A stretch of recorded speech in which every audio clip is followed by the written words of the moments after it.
So alright mga Lodi Bros, good day. Panibagong vlog para sa mga nalilito. So ano bang kukunin mo?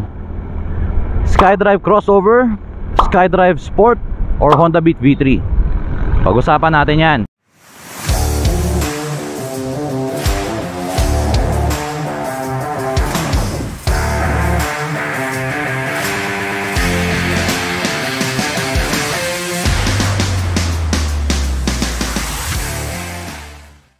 Okay, for sure mga Lodi Bros, may mga tatanong sa inyo, ano bang mas dapat kong piliin? Kasi halos magkakapares lang yung presyo ng mga motor na yan eh. Pati na mga specs when it comes to engine power, etc.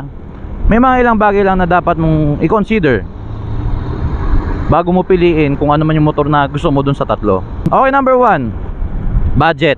Kung budget ang mag-uusapan, halos hindi na natin dapat pagtalunan yan dahil naglalaro lang naman ang presyo ng mga motor na to sa 73,000-74,000 pesos. Ang pinakaiba lang, medyo mas mahal ng konti yung Honda Beat V3 dahil bukod sa may mga added features siya, meron siyang ibang mga, let's say, higher variant na tinatawag. Meron limited edition and meron ding tinatawag na premium. So mas mahal yata ng mga 1,000 plus yon. Pero konti lang naman, di ba? Halos hindi mo na mararamdaman yon. So halos hindi natin dapat pag-usapan yan. Pangalawa, riding style. Yan. Kung ikaw yung mga tipo ng rider na mahilig mag off-road or medyo mahilig ka sa mga bukirin, yan, sa farm. Lumaki po ako sa farm. Tapos gusto mo yung mga lugar na medyo liblib. Ewan ko nung ginagawa mo doon. Parang ako yun ah. Anyway, so mas pipiliin mo dapat yung SkyDrive Crossover obviously. Kasi higher ground clearance siya kung i-compare natin sa Honda Beat. Same lang naman ang ground clearance ng SkyDrive Sport sa SkyDrive Crossover na 150mm ang kanyang ground clearance. But the difference is, mas dapat mong piliin si Crossover dahil obviously ang kanyang gulong ay dual sport. Ang SkyDrive Sport kasi is more on sa street yung design ng gulong niya, pati si Honda Beat V3. Plus, naka-naked handlebar ka na. So less likely na merong mga kakalog-kalog na mga fairings, especially kapag madalas natatagtag yung motor. Kasi nga medyo mahilig kang maglubak-lubak. So medyo nagluluwagan yung mga ano niyan eh, yung mga pagkakadikit ng mga fairings. Then when it comes to fuel consumption, yan, malaking bagay ang usapang fuel consumption.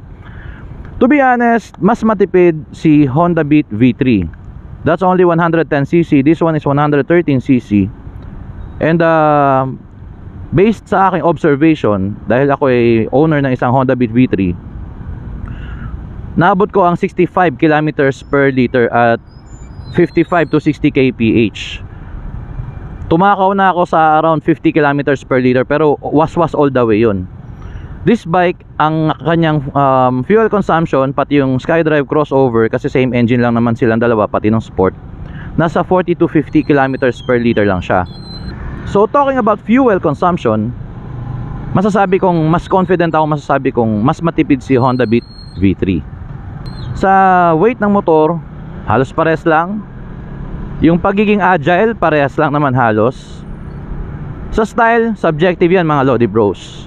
Yan, kasi yung iba gusto yung may pagkamala off-roading, yung mga parang XRM ba. So pipili na lang yung SkyDrive Crossover. Ako, honestly speaking, padaanin mo natin ingay. So honestly speaking, gustong gusto ko yung SkyDrive Crossover, yung naked handlebar nya. Unique eh. Tapos napakalinis nung harap nya. Tapos ang cute lang nung kanya ano eh, housing nung kanyang speedometer. Tapos digital pa, di ba? Kasi yung Honda Beat V3 tsaka ito naka-analog. Yun lang, talagang kailangan mo i-consider yung mga other features na lamang si Honda Beat V3. So ano yun? Unang-una is yung kanyang headlight. Halogen pa lang kasi ang sa Suzuki, yung dalawang motor na to, yung mga SkyDrive. Yung kay Honda Beat kasi naka-LED na, yung harap lang, headlight lang. Pangalawa, yung Honda Beat V3 is merong side stand engine kill switch. Yung dalawang SkyDrive na to, wala. So kailangan mo pang i-check bago ka umalis para siguradong hindi ka hindi ka masasabit. And then pangatlo, si Honda Beat V3 is meron ng silent starting system, while yung dalawang SkyDrive na to, yung Sport and Crossover, andun pa rin siya sa dating character niya na pagka in-start mo may konting maingay. Pero to be honest hindi siya kasing ingay nung sa Bergman namin na V1 dati. Mas maingay yun. Ito hindi naman sobra, pero yun lang, mako-compare mo pa rin kasi nga wala siya nun. And then si Honda Beat V3 is merong combi brake system. This one wala. Tapos meron siyang charging port si Honda Beat V3. Ito wala. Ang kagandahan lang dito is meron din siyang lalagyan dito sa kabilang side. Si Honda Beat V3 kasi dahil nagkaroon siya ng charging port, so ito nawala na itong part na to. Dito na kasi nakalagay yung charging port dito na lang yung lalagyan niya. Ito pwede mo pang paglagyan pareho. And yun nga, yung lalagyan ni Honda Beat V3 is sobrang laki kung ikumpara dito. Kay Honda Beat V3 kasi pwede mo pang paglagyan ng nutshell na helmet yung bao.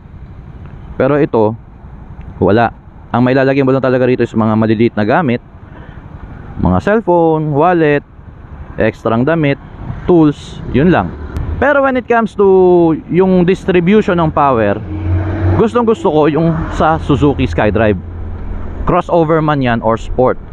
Kasi si Honda Beat V3 may part na parang overtake ka. Pagkatapos pag na-reach mo na yung mga 40 kilometers per hour, parang lumalamya yung torque nya. Tapos bago lang siya ulit mabubuhay kapag mga 70 kph above ka na. Ito talagang tuloy-tuloy lang yung momentum nya. Hindi mo ma-feel na parang medyo nabibitin. Ngayon, kung medyo mahilig kang bumanking-banking, paborito mo yung mga kurbada, masasabi kong mas okay si Suzuki SkyDrive. Medyo mas stiffer yung suspension nito So para sa akin mas stable siya sa mga kurbada. Yung Honda Beat V3 kasi medyo malaro ng konti yung suspension nun sa likod. So alam naman natin pagka medyo malambot yung suspension, medyo mas makaka-affect sa handling when it comes to cornering. So mas gusto ko yung matigas kasi yung suspension.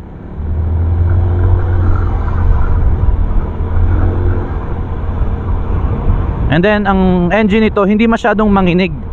Kung i-compare ko sa Honda Beat V3, kahit na nakahinto ako, mas ramdam ko yung hinig nun.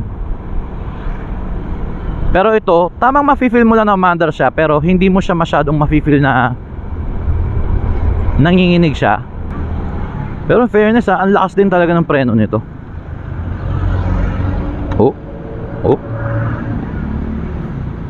So when it comes to city ride, parehas naman okay, dahil parehas naman compact yung mga yan. Madaling isalpak sa mga malilit na salpakan. So siguro masasabi kong ganito na lang. It depends na lang sa preference mo. Kung hindi ka naman masyadong maarte or mapaghanap ng mga features tulad ng mga sinabi ko nga kanina, tapos gusto mong medyo naiiba ka, dahil talagang kahit saan ka pumunta, dalawang Honda Beat agad nasa harap mo, di ba? So gusto mo medyo unique ka, yan, SkyDrive crossover ka. Pwede ka kasi medyo off-roading. Kung gusto mo naman yung may pagka sporty na street version, so dito ka sa SkyDrive Sport. Ngayon, kung talagang Honda fan ka, edi Honda Beat ka.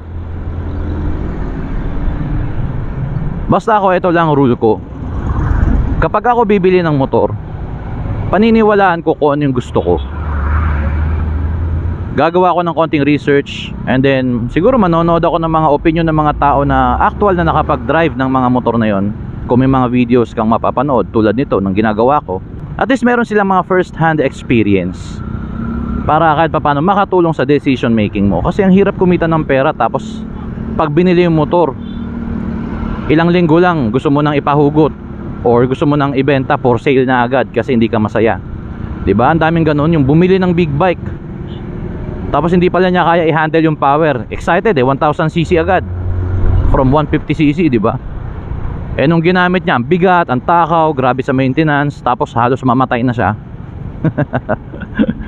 For sale agad, diba? 500 kilometers pa lang, wala pang unang change oil. So ganun lang, kailangan lang talaga kung saan ka masaya, doon ka. Do some research. Magtanong ka sa mga taong naka-experience na doon sa motor na yon. Manood ng mga ilang mga videos, ng mga reliable sources. And then finally, makakapag-decide ka sa motor na bibilin mo. Doon sa tatlong binanggit kong motor, V3 na Honda, SkyDrive Crossover, SkyDrive Sport, kahit saan naman dyan panalo ka eh. It depends on your preference. At yun lamang mga Lodi Bros. Sana nakatulong, o kung lalo kayo nalito, pasensya na. Yun lang talaga masasabi ko sa tatlong motor na yan. Lahat naman yan panalo, lahat yan matibay, lahat yan sulit. It depends lang kung meron ka pang mga ibang hinahanap. Kahit pang hanap buhay, pwede yan lahat eh. Basta ako ang hinahanap ko sa motor is may gulay board. Kaya kung bibili ako ng motor na 150cc, 160cc na scooter, aaminin ko, ang choice ko talaga unang-una is Click 160. Yun lang. Unfortunately, wala pa tayong vlog about Click 160 kasi hindi ko pa mahagilap yung owner na kausap ko eh. Busy. Pero ang habol ko kasi doon is gulay board. So isipin mo 160cc plus may gulay board ka pa. You have the power, you have the practicality dahil pwede mo paglagyan yung lalagyan na yan sa harap, yung gulay board na yan. Tapos malaki yung motor. So andun na yung andun na lahat para sa akin. Though may mga ilang mga features din yung nakulang. So hopefully maka-vlog tayo nun soon.